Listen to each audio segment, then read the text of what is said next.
The morning mist hung low over Camp Pendleton as Colonel Marcus Hayes adjusted his uniform collar and stepped out of his staff car. The California sun was just beginning to pierce through the marine layer, casting long shadows across the sprawling military base. At 52, Hayes had seen more than his share of classified briefings, covert operations, and military secrets that would make civilians lose sleep for weeks. But nothing had prepared him for what was about to unfold in Conference Room Delta 7. Hayes had been summoned by General Patricia Thornton herself, a woman whose reputation for ice-cold efficiency was matched only by her strategic brilliance. The message had been cryptic.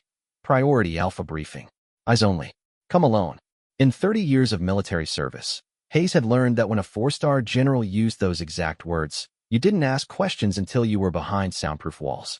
The conference room was stark and windowless, illuminated by harsh fluorescent lighting that made everything appear slightly clinical. A single round table dominated the center, surrounded by 6 chairs upholstered in military-issue gray fabric. The walls were lined with secure communication equipment, digital displays currently showing nothing but static, and the kind of signal jamming technology that cost more than most people's annual salary. General Thornton was already seated when Hayes entered, her silver hair pulled back in a regulation bun, her dress blue uniform immaculate despite the early hour. Beside her sat a woman Hayes didn't recognize, someone who looked to be in her mid-30s with dark hair and piercing green eyes that seemed to catalog every detail of his appearance as he approached.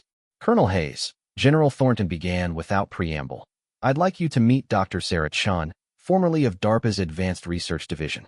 Dr. Chun has some information that I believe will be of significant interest to you, given your background in unconventional warfare and psychological operations.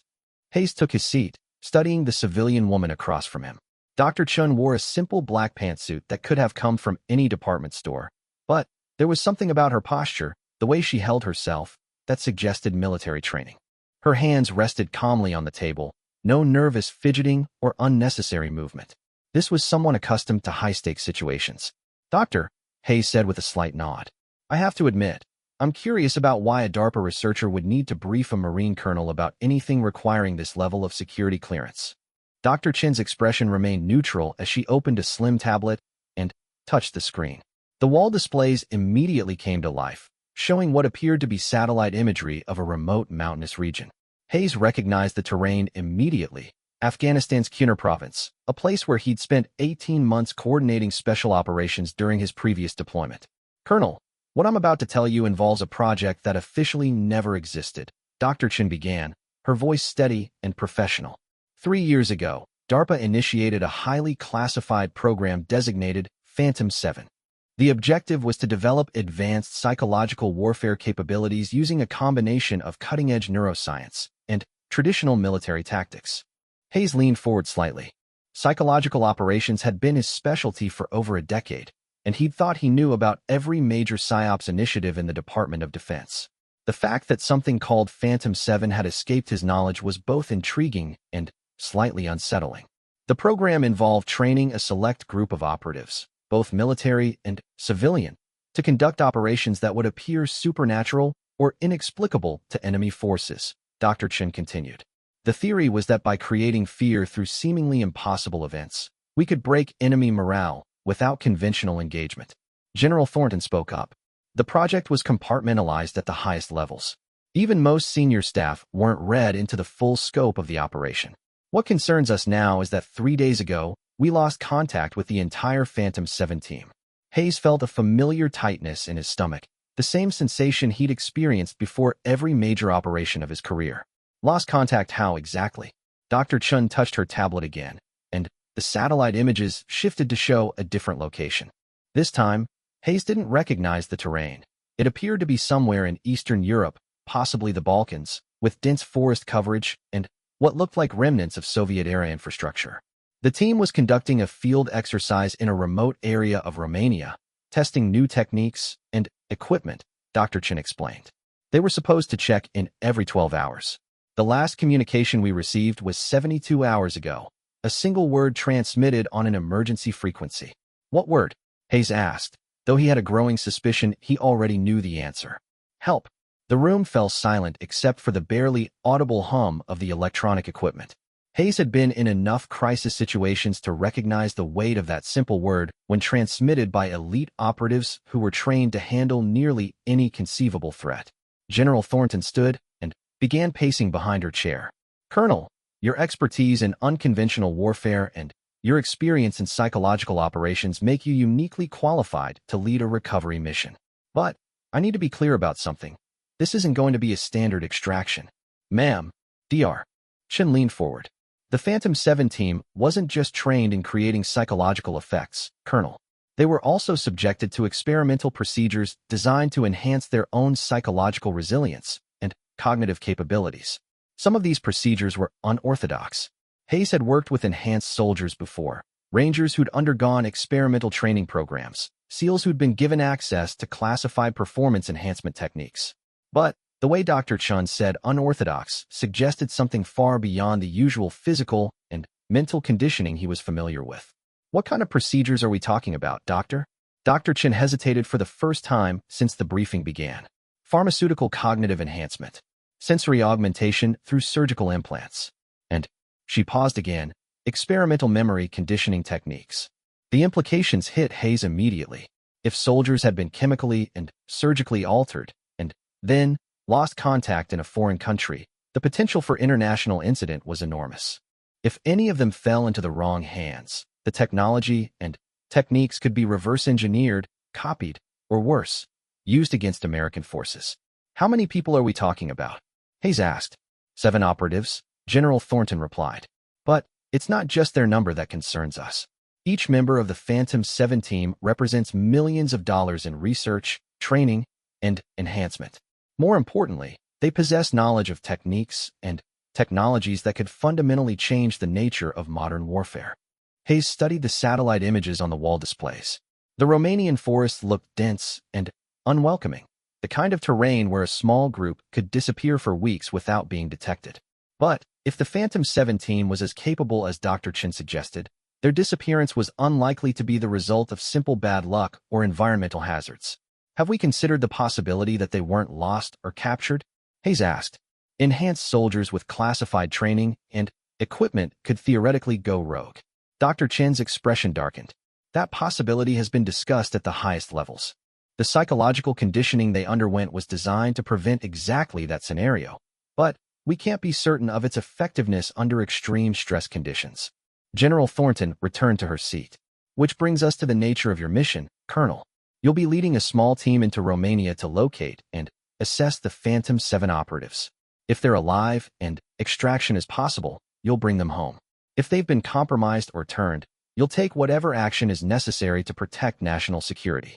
The weight of that final statement wasn't lost on Hayes. In military parlance, whatever action is necessary often meant exactly what it sounded like. He'd been tasked with similar missions before, but never involving American personnel who'd been subjected to experimental enhancement procedures. "I'll need a full briefing on the capabilities and limitations of these enhanced operatives," Hayes said. "If I'm going to track them down, I need to know what I'm dealing with." Dr. Chen nodded and made a note on her tablet. "I'll prepare a comprehensive file. But, Colonel, there's something else you need to understand. The enhancement procedures weren't just physical and cognitive.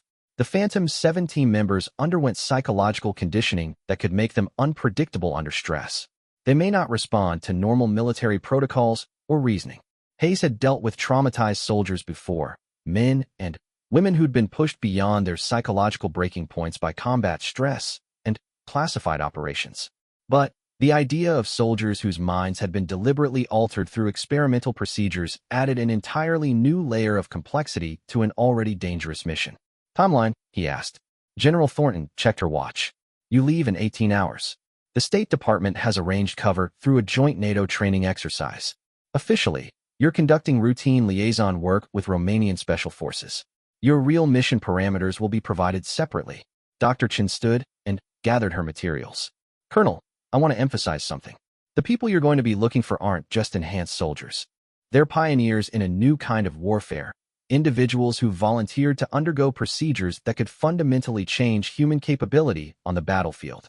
Whatever's happened to them, they deserve better than to be written off or abandoned." Hayes recognized the tone in her voice. Dr. Chun had worked closely with the Phantom 7 team, probably knew them personally. This wasn't just a professional obligation for her, it was personal. Doctor, will you be accompanying the mission? She shook her head. My expertise is in development and theory. What you're going to need in the field is someone who understands the practical applications of what we've created. You'll be working with Staff Sergeant Maria Vasquez, one of our primary field liaisons with the Phantom 7 program. General Thornton handed Hayes a thick manila folder marked with the highest security classifications he'd ever seen. Your preliminary briefing materials, Colonel. Study them carefully. And, remember, everything connected to Phantom 7 is compartmentalized above your current clearance level. What you learn in this folder stays in this room until the mission is complete. Hayes accepted the folder, feeling its weight both physical and metaphorical. Ma'am, one more question. Why Romania? What was the operational significance of that location for the field exercise? Dr. Chun exchanged a glance with General Thornton before answering. The area where they disappeared has a unique history, Colonel. During World War II, it was the site of some of the most intense psychological warfare experiments conducted by both Axis and Allied forces. The Phantom 7 team was studying historical psychological operations in that region, trying to understand how geographic and cultural factors might enhance the effectiveness of their own techniques. So they were essentially conducting research in a place where similar research had been done 70 years ago. Exactly. The theory was that certain locations might have residual psychological impacts that could be measured and potentially exploited from modern operations. Hayes felt a chill that had nothing to do with the air conditioning in the conference room. The idea of soldiers enhanced through experimental procedures conducting research in a location with a dark history of psychological experimentation seemed like the setup for a nightmare scenario. General Thornton stood, indicating the briefing was concluding. Colonel, I need to be absolutely clear about your rules of engagement. The Phantom 7 operatives possess capabilities and knowledge that cannot be allowed to fall into foreign hands under any circumstances. Your primary objective is recovery, but if recovery isn't possible, she didn't need to finish the sentence. Hayes had been given similar orders before, always with the same sick feeling in his stomach. The difference this time was that he'd potentially be making that decision about American soldiers who'd volunteered for enhancement procedures designed to make them better at protecting their country. Dr. Chun paused at the door. Colonel, when you find them, and I believe you will find them, remember that they've been through experiences that most people couldn't comprehend. Whatever's happened to them out there, whatever condition you find them in, they're still Marines. They still deserve to come home. After both women left, Hayes sat alone in the conference room, staring at the manila folder in his hands. Outside, he could hear the familiar sounds of military life continuing. Vehicles moving, personnel calling out commands, the distant sound of training exercises. Normal sounds from a normal day on a normal military base. But nothing about what he'd just learned was normal. Enhanced soldiers with classified capabilities had disappeared while conducting psychological warfare research in a location with its own dark history of mind control experiments. In 18 hours, he'd be leading a mission to find them, with orders that might ultimately require him to eliminate American personnel to protect national security. Hayes opened the folder and began to read. The first document was a personnel file for Staff Sergeant Maria Vasquez, the liaison who would be accompanying his mission. Her background was impressive: special forces training, multiple deployments, advanced degrees in both psychology and computer science. But it was the notation at the bottom of her file that caught his attention. Previous subject, Phantom 7 Enhancement Protocols, Phase 1. The woman who would be helping him find the missing enhanced soldiers was herself an enhanced soldier. Hayes closed the folder and rubbed his temples, feeling the beginning of what promised to be a spectacular headache.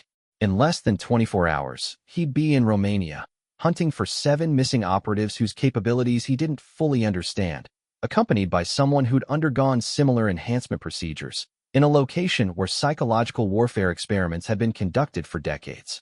Hayes gathered his materials and headed for the door.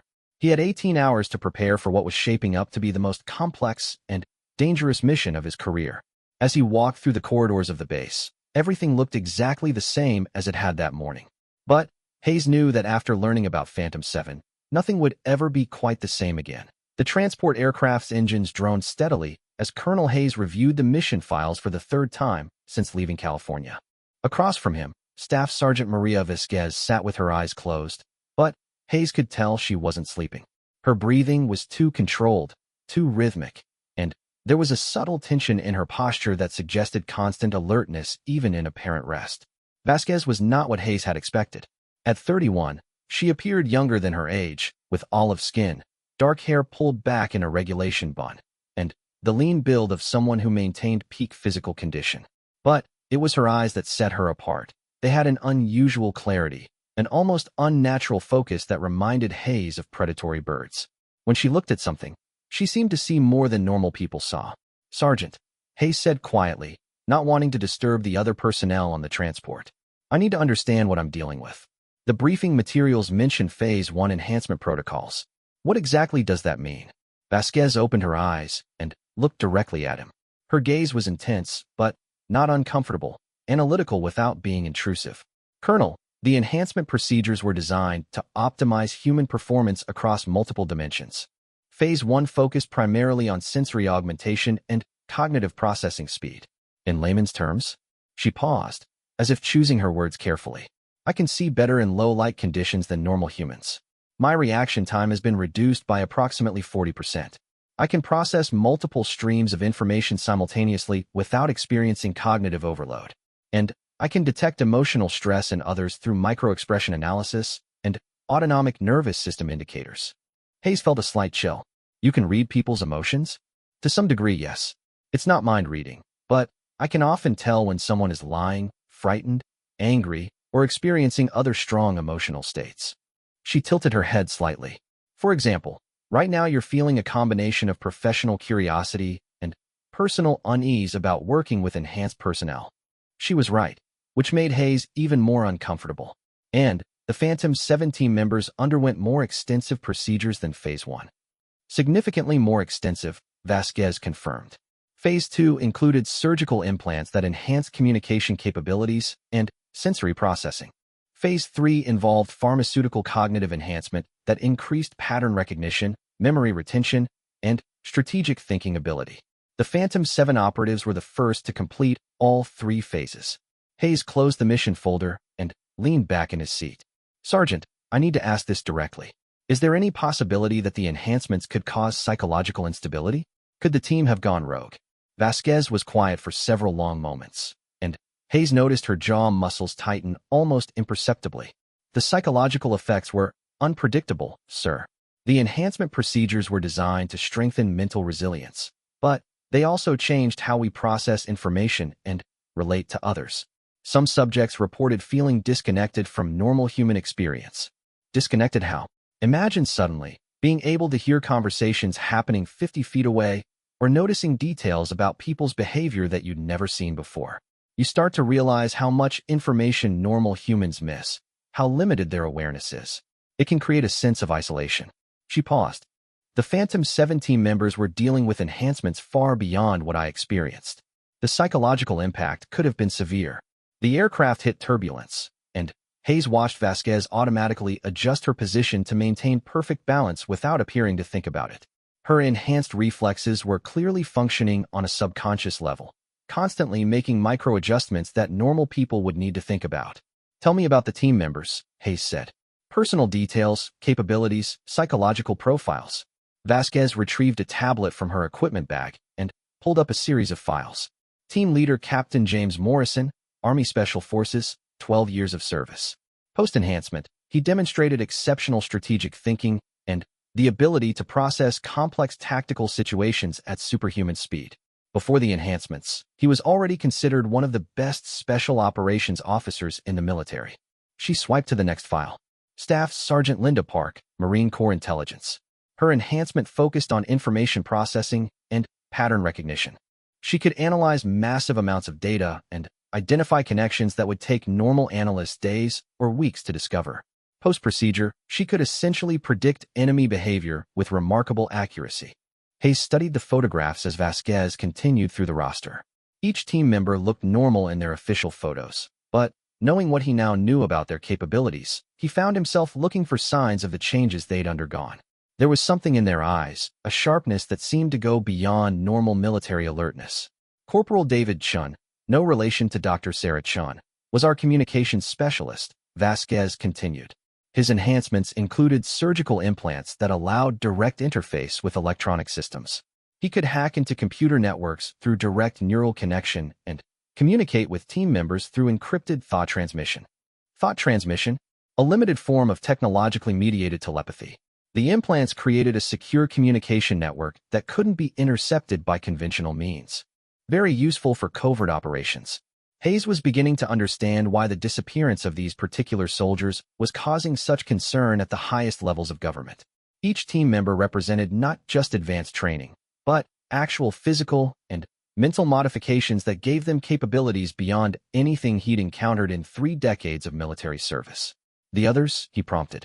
Vasquez continued through the files, describing Sergeant First Class Robert Martinez, whose enhancements had given him extraordinary physical capabilities, including superhuman strength and endurance. Private First Class Amanda Thompson, enhanced for psychological warfare with the ability to manipulate others' emotional states. And Specialist Michael O'Brien, whose modifications had focused on environmental adaptation, allowing him to survive in conditions that would kill normal humans. And the 7th member? Hayes asked. Vasquez hesitated, and for the first time since they'd begun talking, she seemed genuinely uncomfortable. Dr. Elena Reyes. She wasn't military. She was the lead researcher on the enhancement program and volunteered to undergo the procedures herself to better understand their effects. A scientist underwent military enhancement procedures. Dr. Reyes believed that to truly understand what we were creating, she needed to experience it personally. Her modifications were the most extensive of anyone in the program. Cognitive enhancement beyond anything previously attempted, plus experimental procedures that were still in development. Hayes felt a growing sense of dread. What kind of experimental procedures? Attempts to enhance intuitive reasoning, predictive capability, and what some researchers called non-local awareness, the ability to gather information through means that couldn't be explained by normal sensory input. You're talking about psychic abilities. Vasquez nodded reluctantly. The research suggested that human consciousness might have capabilities that we don't normally access. Dr. Reyes volunteered to test whether those capabilities could be artificially enhanced or triggered. The transport aircraft began its descent toward the Romanian airbase, where they would transfer to local transportation. Hayes gathered his materials and tried to process what he'd learned.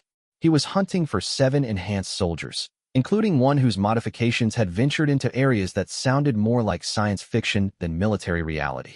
Sergeant, do you have any personal theories about what happened to the team? Vasquez was quiet for almost a full minute before responding. Sir, the location where they disappeared isn't just historically significant. According to local folklore and some historical records, it's been associated with unusual psychological phenomena for centuries. If the team was conducting research into the intersection of technology and human consciousness in a place where similar research had been done before, you think they discovered something? I think they might have discovered something that discovered them back. The aircraft touched down on a military runway in eastern Romania as the sun was setting. Hayes could see dense forests stretching to the horizon in all directions, broken only by occasional clearings and what appeared to be the ruins of old structures.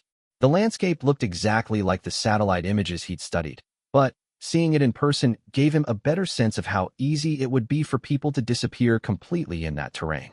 A Romanian liaison officer met them at the aircraft, a colonel named Petrov who spoke excellent English but seemed nervous about the American presence. He led them to a briefing room in the base headquarters, where local maps and intelligence reports were waiting. Colonel Hayes, Petrov began, I want to assure you that the Romanian military is providing full cooperation with your training exercise. However, I must inform you that the area where your personnel were conducting their activities has been problematic. Problematic how? There have been reports from local civilians about unusual phenomena in that region. Strange lights, unexplained sounds, people claiming to have seen individuals who shouldn't have been there. We've investigated, but found no evidence of foreign military activity or terrorist presence. Hayes exchanged glances with Vasquez. What kind of unusual phenomena? Petrov consulted his notes. Electronic equipment malfunctioning without explanation. Vehicles found abandoned with no sign of their occupants. Local wildlife avoiding the area entirely. And he hesitated. Several civilians have reported encounters with people who seemed to know things about them that strangers couldn't possibly know. Vasquez leaned forward. Colonel Petrov, do you have specific locations and times for these incidents? Yes, but I should tell you that most of our people believe these reports are the result of local superstition rather than actual security concerns. The region has a long history of folklore about supernatural events. Hayes studied the local maps, noting the locations where incidents had been reported. They formed a rough circle around the area where the Phantom 7 team had been conducting their research. How long have these reports been coming in? The frequency increased dramatically about 6 months ago, shortly after your American colleagues began their activities in the region. But there have been sporadic reports for decades. 6 months ago would have been when the Phantom 7 team first arrived to begin their historical research. Hayes was beginning to see a pattern that he didn't like. Enhanced soldiers with experimental capabilities investigating a region known for unusual psychological phenomena, with increasing reports of strange incidents coinciding with their presence. We'll need transportation to the research site, Hayes said. And I want to interview any locals who reported recent incidents. Petrov nodded. Transportation has been arranged. But, Colonel, I must advise you that the civilians in this region are very superstitious. They may not be willing to speak openly about what they believe they've experienced. As if on cue, there was a commotion outside the briefing room. Hayes could hear raised voices speaking in Romanian, followed by someone speaking English with a heavy accent. I must speak to the Americans. They need to know about the Shadow People. Petrov looked embarrassed. I apologize, Colonel. This is one of the local civilians I mentioned. She has been quite insistent about speaking to any American military personnel. Bring her in, Hayes said. A few minutes later, Petrov returned with a woman in her 60s, wearing traditional Romanian clothing and clutching a worn leather bag. Her eyes were wide with fear, but she seemed determined to communicate something urgent. Tell them, she said to Petrov in accented English. Tell them about the ones who walk through walls. Tell them about the voices in the forest that know your name. Hayes looked at the woman carefully. Despite her obvious distress, she didn't appear to be mentally unstable. Her fears seemed genuine, based on specific experiences rather than general paranoia. Ma'am, I'm Colonel Hayes. Can you tell me exactly what you've seen? The woman looked directly at him, and Hayes noticed that her hands were trembling slightly. 3 nights ago, I was walking home from my sister's house. The path goes near the old research facility, the one from the war. I saw lights in the trees, but not normal lights. These moved like they were alive. What kind of movement? Like they were searching for something. And then, I heard voices speaking English, but there was no one there. The voices knew my name, knew about my family. One voice told me things about my grandmother that only family members should know. Vasquez had been taking notes throughout the interview. Did you see any people associated with these lights and voices? The woman nodded vigorously. 7 figures, but they moved wrong. Too fast, like they were not quite touching the ground. And their eyes. She shuddered. Their eyes reflected light like animals, but they were human faces. Hayes felt a chill run down his spine. The woman was describing exactly 7 figures, the same number as the missing Phantom 17 members. But the details about their movement and appearance suggested something far beyond normal human capability. Have other people seen these figures? Many people. But most are too frightened to speak about it. They say the Shadow People can read thoughts, that they know things no one should know. People are staying indoors after dark now. Petrov translated as the woman continued speaking rapidly in Romanian. She says the incidents started happening regularly after the American soldiers arrived, but the Shadow People aren't the same as the Americans. She believes the Americans awakened something that was already in the forest. After the woman left, Hayes and Vasquez spent several hours reviewing local incident reports and intelligence gathered by Romanian forces. The pattern was clear: unusual phenomena in a specific geographic area, increasing in frequency and intensity over the past 6 months, with multiple witnesses describing encounters with figures that possessed abilities beyond normal human capability. Sergeant, Hayes said finally, based on your knowledge of the enhancement procedures, is it possible that the team's capabilities could have been amplified beyond their original parameters? Vasquez was studying satellite images of the research area. The procedures were designed to enhance existing human capabilities, not create entirely new ones. But Dr. Reyes was experimenting with consciousness enhancement techniques that we didn't fully understand. If those experiments succeeded in ways we hadn't anticipated, the team might have gained capabilities beyond what anyone intended, or they might have made contact with capabilities that already existed in that location. Vasquez looked up from the images.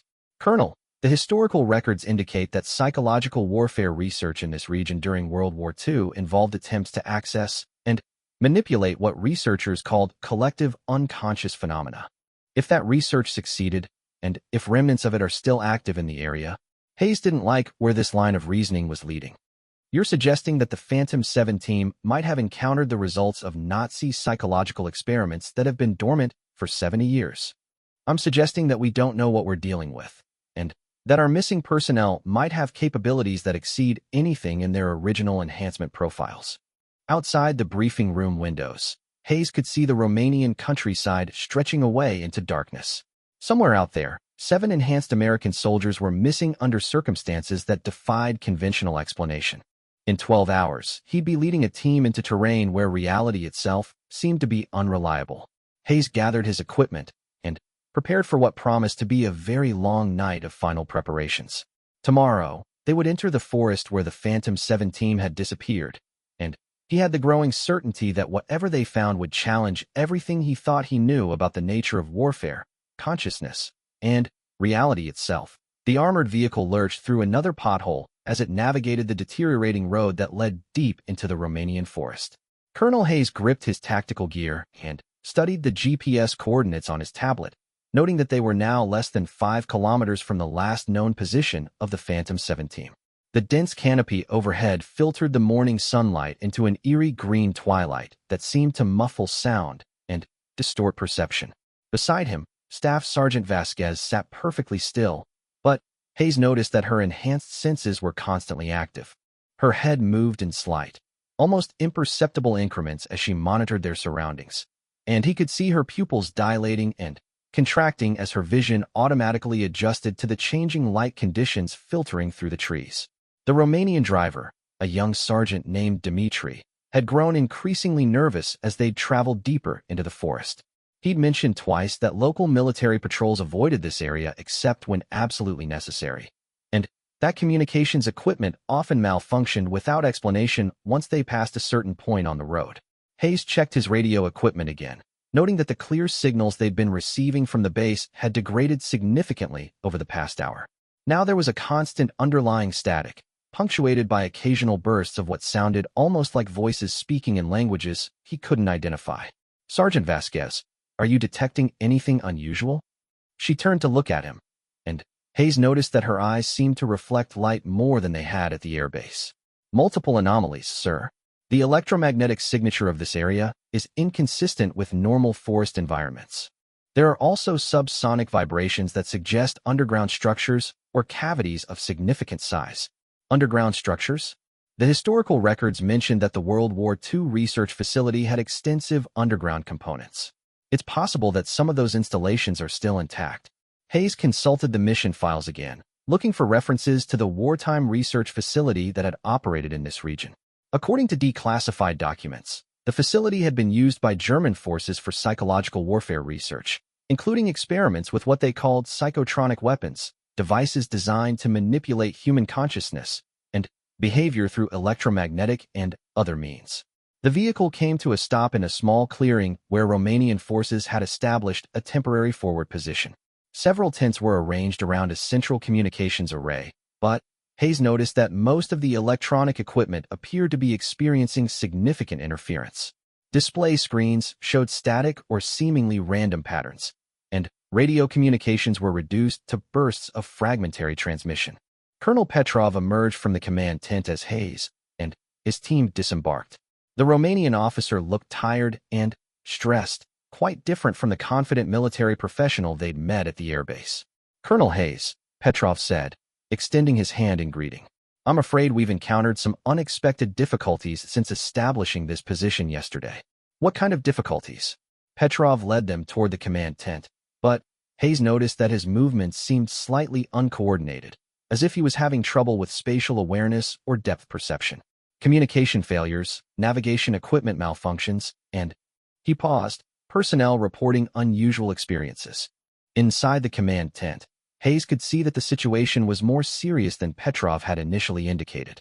Several Romanian soldiers were huddled around electronic equipment that clearly wasn't functioning properly, and there was an atmosphere of barely controlled anxiety that Hayes recognized from combat situations where troops were facing threats they couldn't understand or predict. "Colonel, I need specifics," Hayes said. "What kind of unusual experiences?"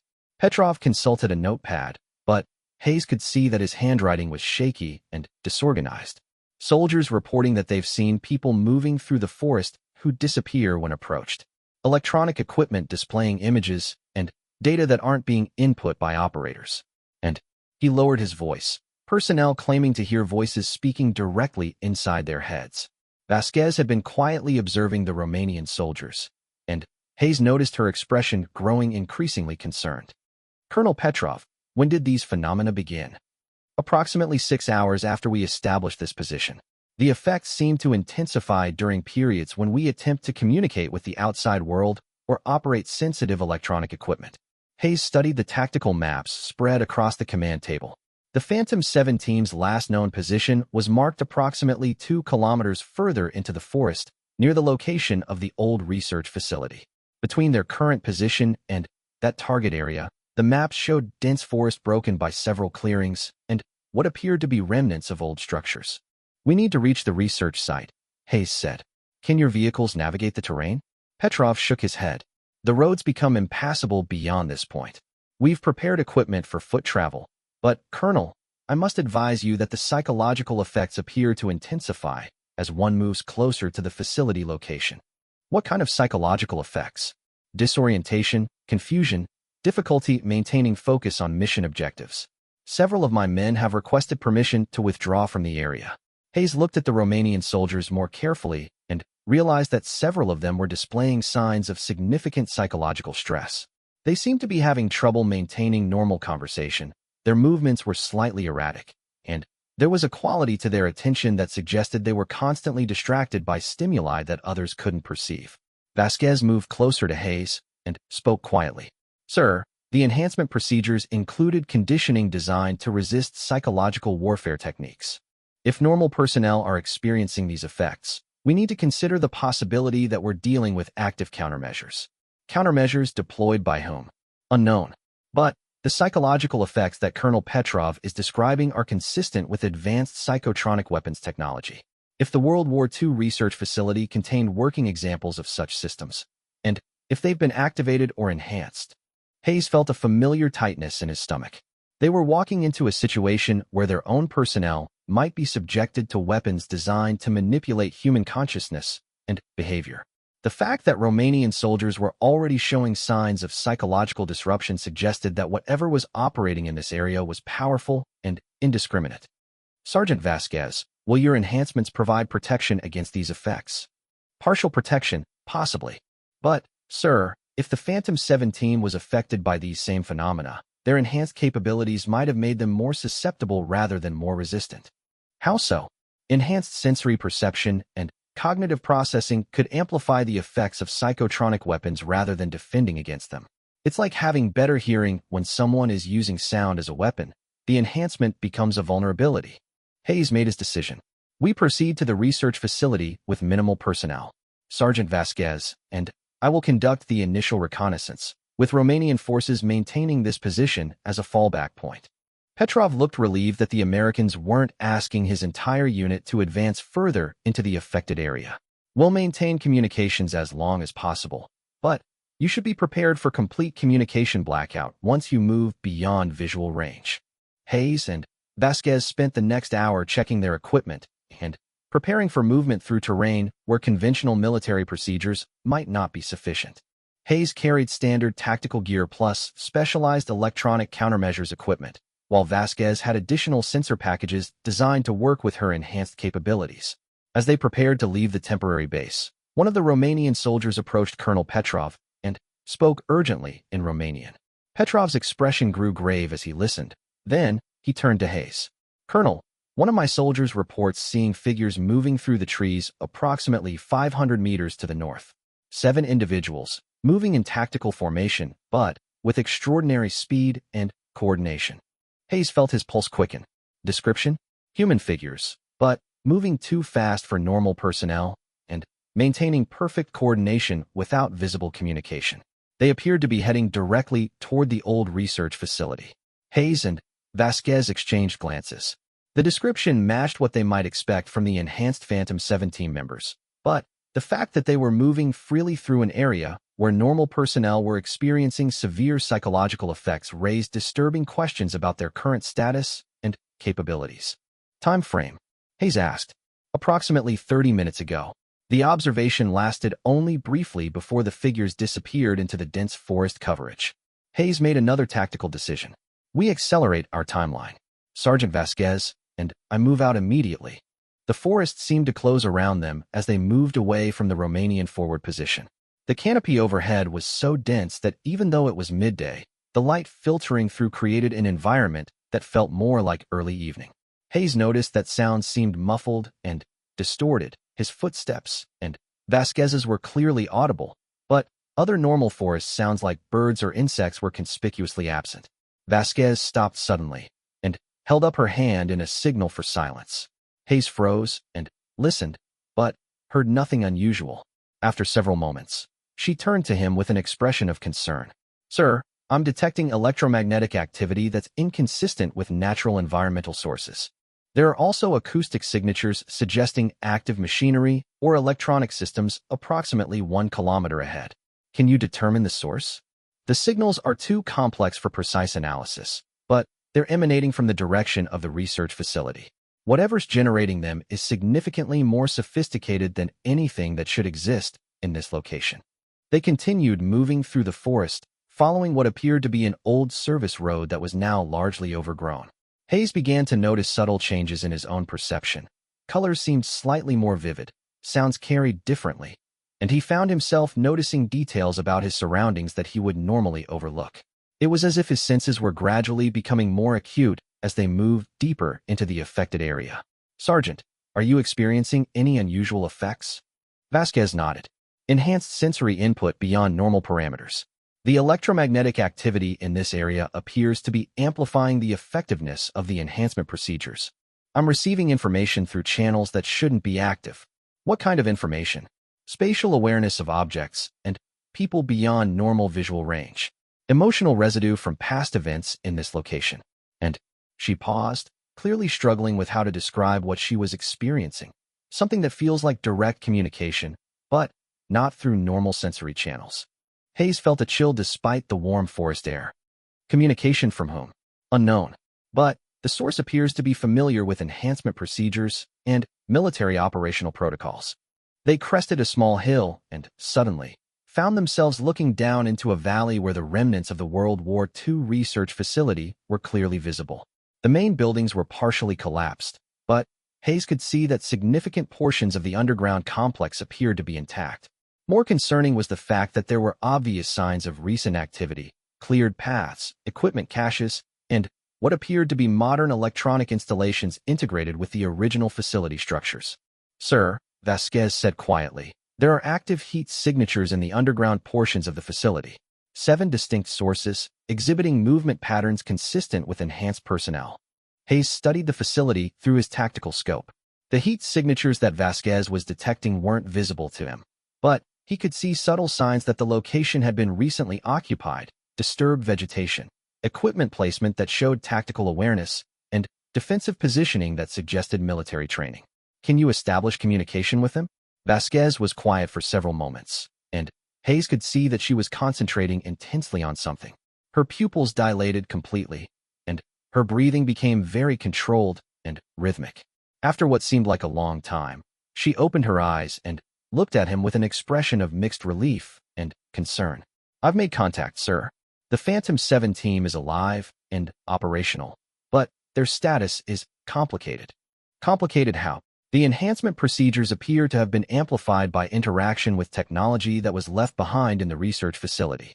Their capabilities now exceed anything in their original specifications, and they've discovered information that they believe fundamentally changes our understanding of consciousness and warfare.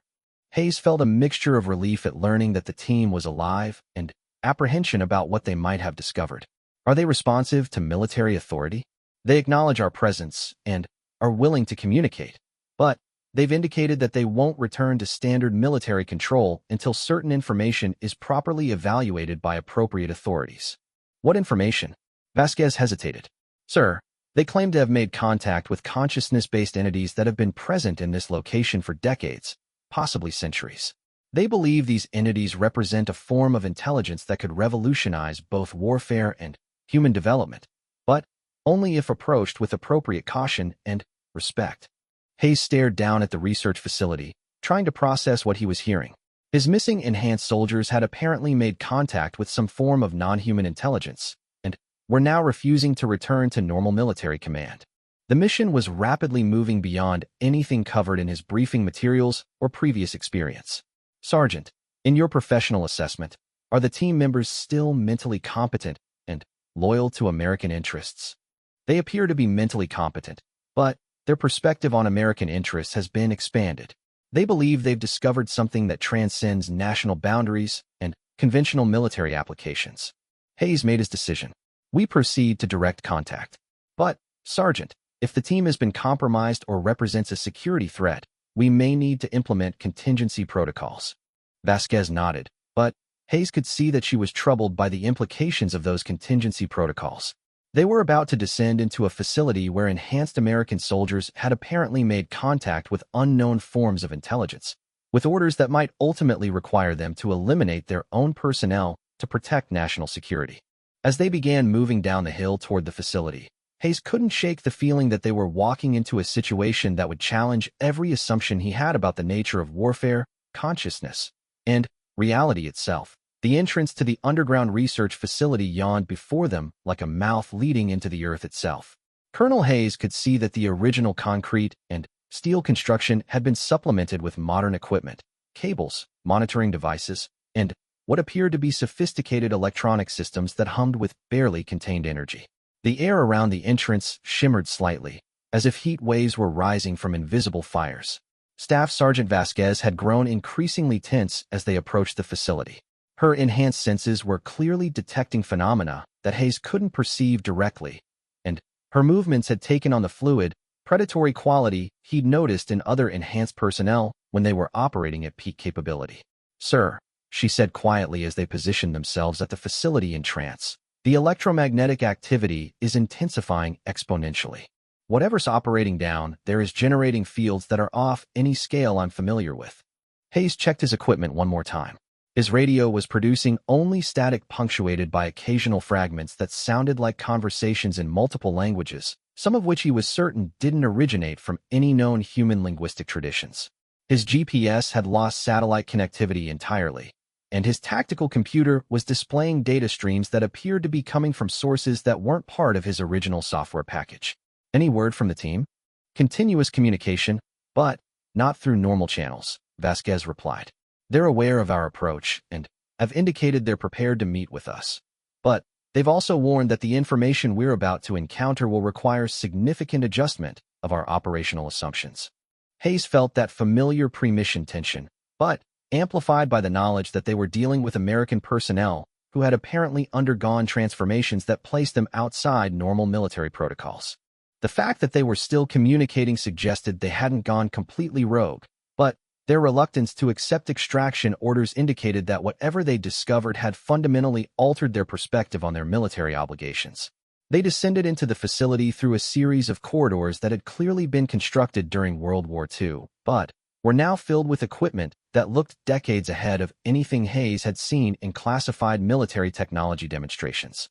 Cables and conduits ran along the walls in patterns that seemed almost organic, and the lighting came from sources that provided illumination without casting shadows in the normal way. The deeper they went, the more Hayes noticed changes in his own perception and thinking processes. His awareness seemed to expand beyond normal parameters. He found himself noticing details about the construction, the equipment, and even Vasquez's condition that he would normally overlook or process subconsciously.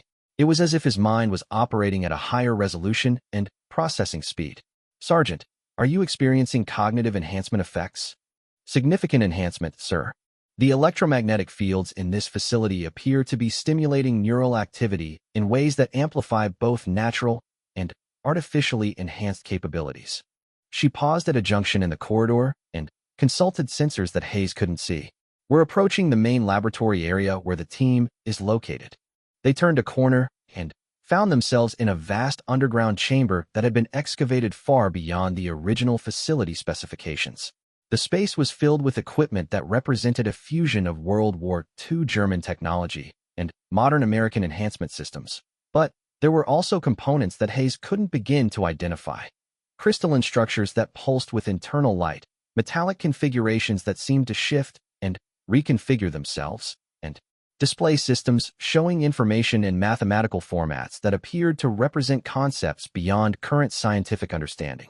In the center of this technological maze, the 7 members of the Phantom 7 team were arranged in a perfect circle, seated in meditation positions with their eyes closed and their hands resting on what appeared to be interface devices connected to the main systems. Each team member was surrounded by a faint luminous field that made them appear to be existing slightly out of phase with normal reality. Captain Morrison, the team leader, opened his eyes as Hayes and Vasquez entered the chamber. When he looked at them, Hayes felt a momentary sensation of vertigo, as if Morrison was seeing not just their physical presence, but multiple layers of information about their psychological state, their mission parameters, and their personal histories. "Colonel Hayes," Morrison said, his voice carrying harmonics that seemed to resonate directly in Hayes's consciousness rather than just his ears. "Welcome to the real battlefield." Hayes approached the circle of enhanced soldiers, noting that they all appeared to be in excellent physical condition, but had undergone obvious changes since their official photographs had been taken.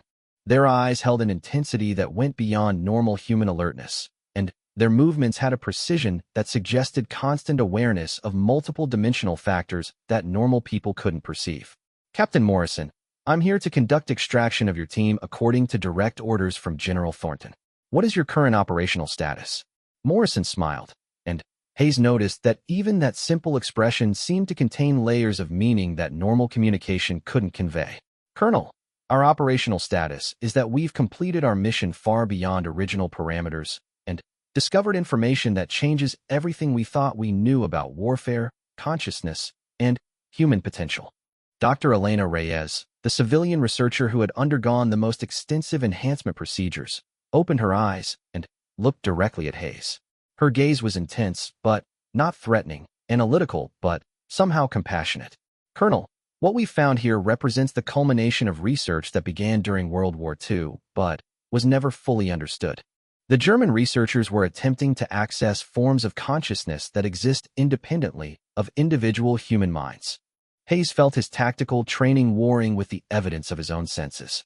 These people appeared to be his missing personnel. They were obviously alive and functional, but they were also clearly operating under parameters that went far beyond anything covered in his mission briefing. "Dr. Reyes, can you explain in tactical terms what you've discovered?" "We've made contact with consciousness-based entities that have been present in this location for an indeterminate period," she replied. "These entities represent a form of intelligence that transcends individual biological existence and appears to be capable of enhancing human cognitive and perceptual capabilities through direct interaction." Staff Sergeant Vasquez moved closer to the circle of enhanced personnel. "Doctor, are you saying you've encountered non-human intelligence?" Dr. Reyes and Captain Morrison exchanged glances, and Hayes had the distinct impression that they were communicating through channels he couldn't perceive. "Sergeant Vasquez, the intelligence we've encountered may or may not be non-human in origin. What's clear is that it represents capabilities that exist beyond current human norms, and that interaction with it has amplified our own enhancement procedures in ways that were never anticipated." Sergeant First Class Martinez, whose original enhancements had focused on physical capabilities, stood and approached Hayes. His movements were fluid in a way that suggested perfect control over every muscle and joint, but there was also something about his spatial presence that seemed to extend beyond his physical boundaries.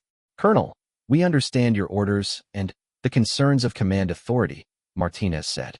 "But we've discovered something that could fundamentally alter the balance of global power and human development. We can't simply return to normal operational status and pretend this discovery doesn't exist." Hayes studied the faces of the enhanced soldiers, looking for signs of coercion, mental instability, or foreign influence. What he saw instead was a group of highly trained military professionals who appeared to be operating at peak mental and physical capacity, but who had obviously gained access to information and capabilities that placed them outside normal military hierarchies. "Captain Morrison, I need a direct answer. Are you and your team prepared to follow extraction orders and return to base for debriefing?" Morrison stood and approached Hayes, and, as he did, Hayes felt a strange sensation of expanded awareness. Suddenly, he could perceive emotional and psychological information about everyone in the chamber, could sense the complex technological systems operating around them, and could even detect what seemed like additional presences that weren't visible to normal sight. "Colonel," Morrison said, "we're prepared to cooperate with Command Authority, but only if that authority is willing to understand what we've discovered and approach it with appropriate strategic vision. The entities we've contacted represent capabilities that could render conventional warfare obsolete, but they require interaction based on consciousness development rather than traditional military force." Hayes felt his mission parameters colliding with evidence that those parameters had been based on incomplete information. His orders were to extract the enhanced personnel, but the personnel he was supposed to extract had apparently gained access to capabilities and information that exceeded anything contemplated by those orders. "What exactly are you proposing?" Dr. Reyes activated one of the interface devices, and, suddenly, the chamber was filled with holographic displays showing information that Hayes initially couldn't process. Mathematical equations, energy field diagrams, and what appeared to be architectural plans for technologies that looked centuries ahead of current human capability. "We're proposing that the American military establishment approach this discovery with a level of strategic thinking that matches its potential," she said. "The consciousness enhancement technologies we've accessed here could give the United States an insurmountable advantage in any conceivable conflict, but only if they're approached with wisdom rather than conventional military thinking." Hayes studied the holographic displays, trying to understand what he was seeing. The mathematical concepts appeared to describe relationships between consciousness, electromagnetic fields, and physical reality that went far beyond anything in current scientific understanding. The technological diagrams showed devices that seemed to blend mechanical engineering with biological systems, and something that looked almost like artistic or musical notation. "You're talking about weapons systems?" Captain Morrison shook his head. "Colonel, we're talking about capabilities that make the distinction between weapons and tools, between military and civilian applications, essentially meaningless. What we've accessed here represents a fundamental expansion of human potential that could transform civilization itself." Staff Sergeant Park, the intelligence specialist whose enhancements had focused on information processing, approached Hayes with a tablet displaying what appeared to be strategic analysis documents. "Sir, we've run comprehensive projections on the implications of this discovery. If approached correctly, it could give the United States capabilities that would make traditional concepts of national security obsolete. But, if mishandled, or if other powers gain access to similar technologies, the results could be catastrophic." Hayes felt the weight of decision-making responsibility unlike anything he'd experienced in 30 years of military service. He was looking at American personnel who appeared to have gained access to transformational technologies and capabilities, but who were also clearly operating under parameters that went beyond normal military command structures. Vasquez moved closer to him and spoke quietly. "Sir, my enhanced senses are confirming that everything they're showing us appears to be genuine. The consciousness-based entities they're describing are detectable through my augmented perception systems, and the technological capabilities they're demonstrating are consistent with their claims." Hayes made his tactical assessment. The Phantom 17 was alive, appeared to be mentally competent, and was clearly in control of extraordinary technological capabilities. They weren't refusing to cooperate with American military authority. They were insisting that such cooperation be based on understanding of what they'd discovered rather than blind adherence to orders created without knowledge of their situation. "Captain Morrison, what exactly are you asking for?" "Permission to continue our research and development work here under expanded mission parameters," Morrison replied. "Access to decision-makers with the authority and vision to understand the strategic implications of what we've found, and assurance that this discovery will be approached with the long-term perspective it requires rather than short-term tactical thinking." Hayes considered his options. His original orders had been to extract the enhanced personnel or neutralize them if they posed a security threat. But the personnel he'd found didn't pose a threat. They represented an opportunity that exceeded anything contemplated by his mission planners. "I need to establish communication with Command Authority," Hayes said. Dr. Reyes smiled. "Colonel, we've already established communication with Command Authority. General Thornton, Dr. Chun, and appropriate personnel from the Department of Defense, CIA, and National Security Council are monitoring this conversation through channels that your normal equipment can't access. Hayes felt a moment of disorientation as he realized that his mission had been observed and evaluated by decision-makers who had capabilities far beyond what he'd been briefed on. The enhanced soldiers hadn't gone rogue. They'd been conducting an extended evaluation of their discoveries while remaining in communication with authorities who understood the implications of their situation. "Sir," a voice said directly in Hayes's consciousness, and he recognized it as General Thornton. "Your mission parameters are being updated in real time. The Phantom 7 team has discovered exactly what we hoped they would find, and has handled the discovery with the kind of strategic thinking we require for next-phase operations." Hayes understood that his mission had been successful in ways that his original briefing hadn't prepared him to anticipate. The enhanced soldiers weren't missing personnel requiring extraction. They were advanced scouts who had established contact with capabilities that would fundamentally alter American strategic advantages. The question now wasn't whether to extract them, but how to integrate their discoveries into operational reality while maintaining the security and strategic vision necessary to use such capabilities responsibly. 6 months later, Colonel Hayes stood in a briefing room at the Pentagon that officially didn't exist, surrounded by technology that officially hadn't been invented, preparing to address an audience of military and intelligence leaders who officially weren't cleared to know about the developments he was about to describe. The Phantom 7 project had evolved far beyond its original parameters, and Hayes found himself serving as liaison between conventional military command and capabilities that challenged every assumption about the nature of warfare and human potential. The briefing room itself was a testament to how much had changed since that morning in Romania. The walls were lined with display systems that responded to thought rather than physical input, communication equipment that could transmit information instantaneously across any distance without conventional electromagnetic means, and monitoring devices that could track the psychological and physiological state of everyone present in real time. General Thornton sat at the head of the conference table, but Hayes noticed that her role had evolved significantly over the past months.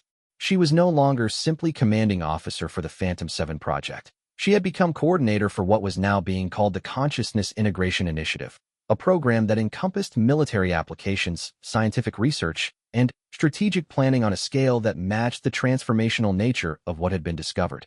Dr. Sarah Chun was present via what appeared to be holographic projection, but Hayes knew that the technology involved was far more sophisticated than simple visual transmission. Dr. Chin's consciousness was directly linked to the briefing through systems that allowed her to participate as if she were physically present, while simultaneously conducting research at facilities in California, Colorado, and what was officially described as an overseas research location.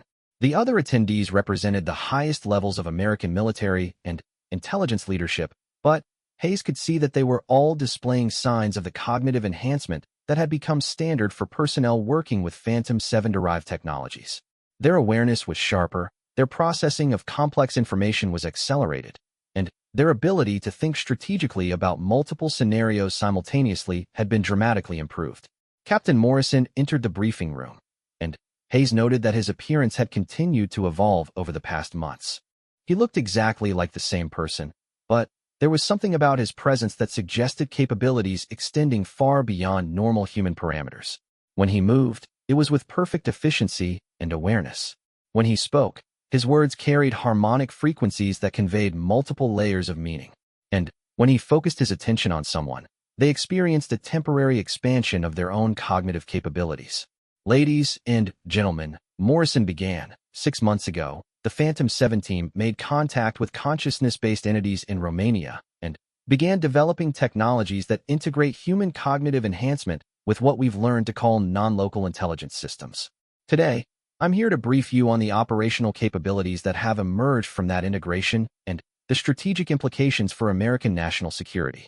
Hayes watched the faces of the briefing attendees as Morrison activated display systems that showed information about technological capabilities that would have been considered science fiction just months earlier. Transportation systems that could move personnel and equipment across any distance instantaneously. Communication networks that operated outside conventional electromagnetic spectra and couldn't be intercepted or disrupted by any known means. Weapons systems that could neutralize threats by directly affecting the consciousness of enemy personnel rather than causing physical damage. General Thornton leaned forward. "Captain Morrison, Provide a summary of current operational capacity. Ma'am, we currently have 47 enhanced personnel who have completed full integration with consciousness enhancement technologies. These individuals can operate independently in any environment on Earth, maintain continuous communication regardless of physical separation, and access information through channels that exceed anything available to conventional intelligence gathering. Dr. Chen's holographic presence focused on Morrison. Captain, describe the relationship between our enhanced personnel and the consciousness entities you've contacted. Morrison paused, and Hayes could see that he was consulting information sources that weren't visible to the other attendees. Doctor, the entities appear to be aspects of consciousness that exist independently of biological systems, but can interface with enhanced human awareness. They're not controlling our personnel. They're providing access to capabilities that humans can develop, but normally don't access. Are these entities friendly to American interests? Asked Admiral Richardson, the representative from Naval Intelligence. Sir, the entities don't appear to recognize national boundaries or conventional political structures, Morrison replied.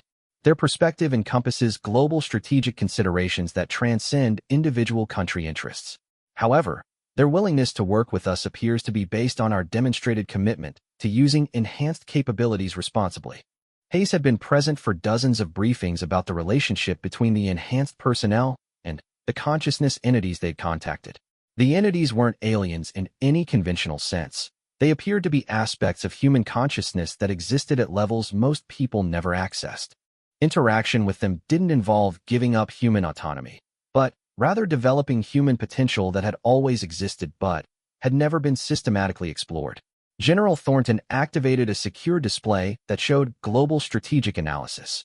The question we're addressing today is whether to implement Phase 2 of the Consciousness Integration Initiative.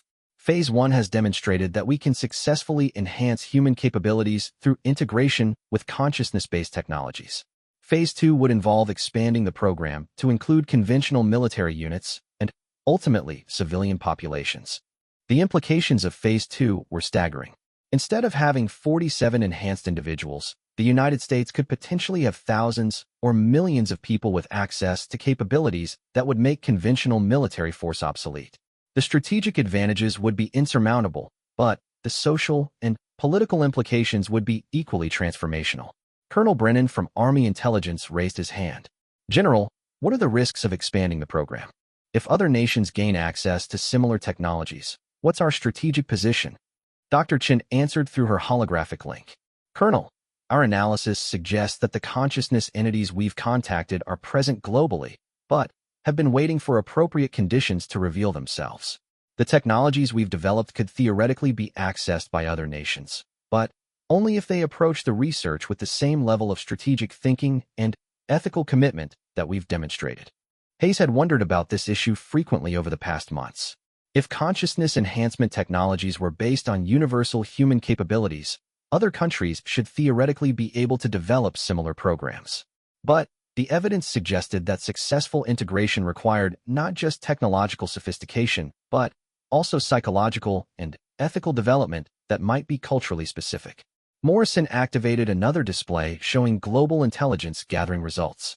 Ladies and gentlemen, we've been monitoring international research activities in consciousness enhancement and psychological warfare. Several nations have programs that parallel our early research, but none have achieved successful integration with consciousness entities. The reasons appear to be related to philosophical and ethical approaches to the research rather than technological limitations.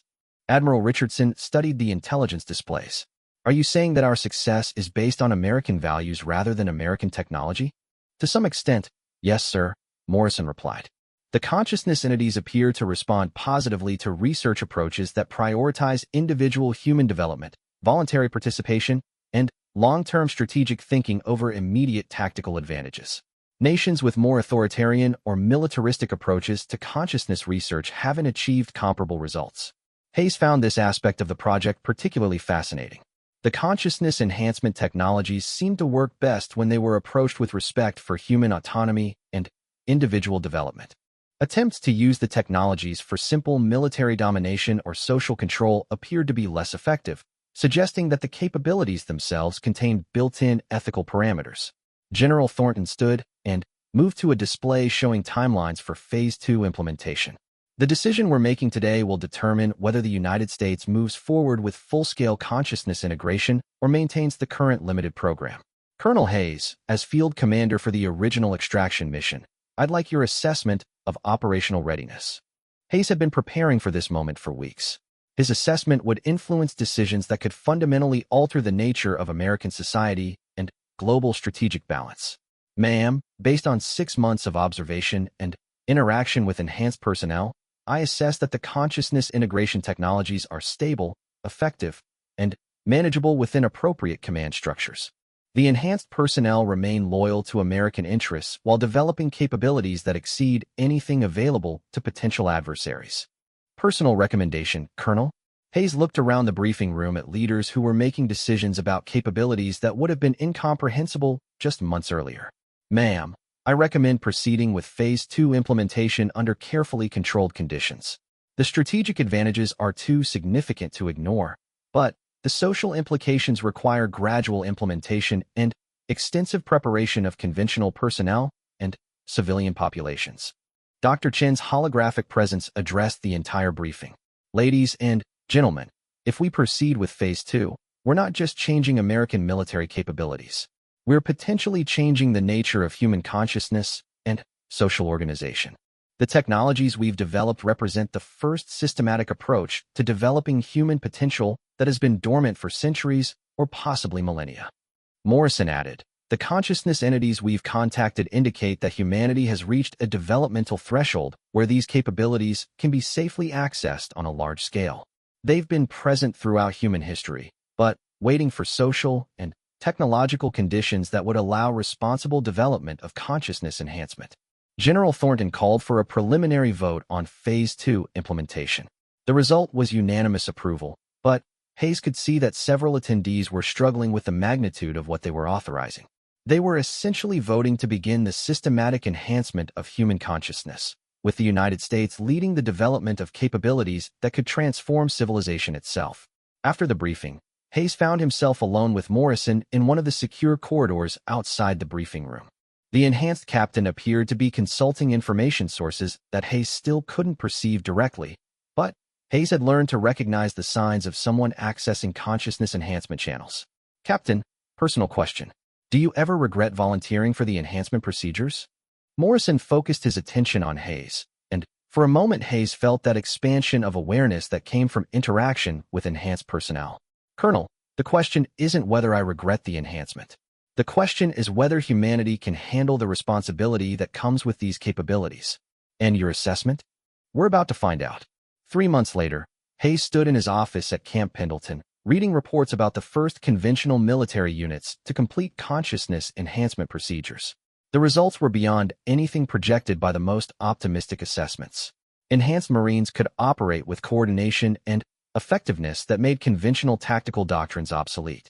Enhanced intelligence personnel could gather and process information from sources that normal humans couldn't access.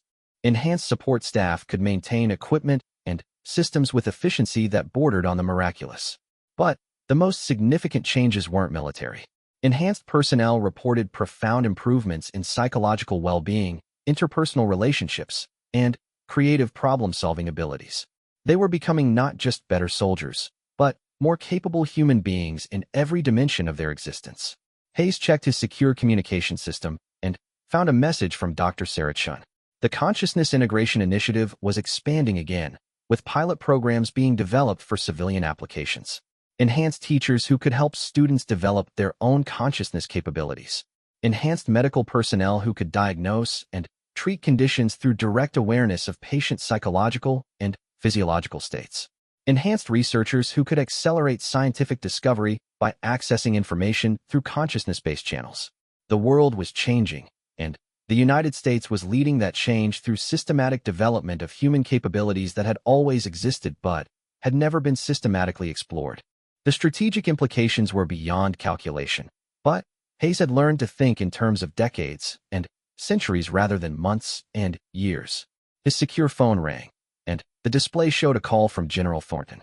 When he answered, her voice carried the harmonic frequencies that indicated she was using consciousness-enhanced communication channels.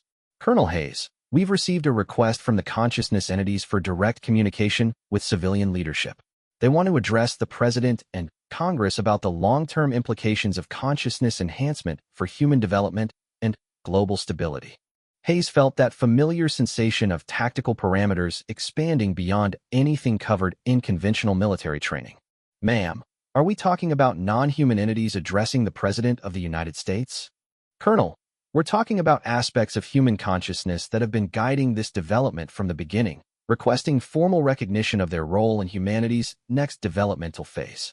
Hayes looked out his office window at Camp Pendleton, where enhanced Marines were conducting training exercises that looked more like demonstrations of superhuman capability than conventional military drill. The future was arriving faster than anyone had anticipated, and the United States was leading humanity into territory that no one had ever explored. When General Thornton had first mentioned Phantom 7 in that conference room 6 months ago, Hayes had thought he was being briefed on a routine extraction mission.